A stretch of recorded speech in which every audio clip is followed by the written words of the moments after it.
Another day, another gate at bakod na naman ng ating gagawin dito sa Malolos, Bulacan.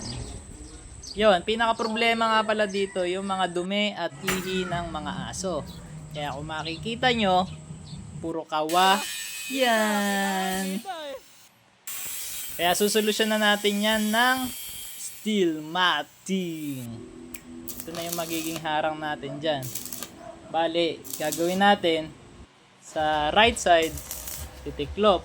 Dito sa bandang kaliwa naman, yung ginagawa ngayon is sliding. Para swabe. Ito nga pala yung welding ng ating mga tropa.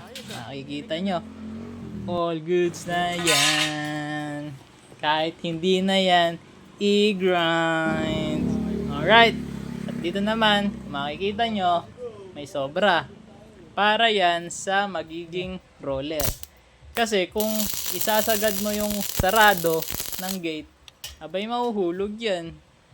Parang babagsak, ganon. At ito yung sinasabi ko sa inyo na roller. Yan. Bale, budget friendly yan. Sobrang friendly. Yan.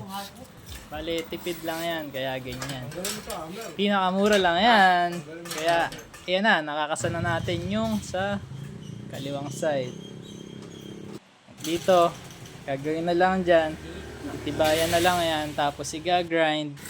At saka pipinturahan. Ayan na, na-testing na. Na-testing na ng ating mga tropa.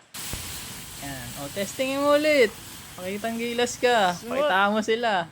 O, diba? Yan. Yan. Yan yung isa nating fabricator. Si Mais. At dito naman yung sinasabi ko sa inyo, tiklop. Yan. Kung makikita nyo, titiklop yan. At pinintura na ng primer. At syempre, pagkatapos pag-primer, finishing paint na. Okay?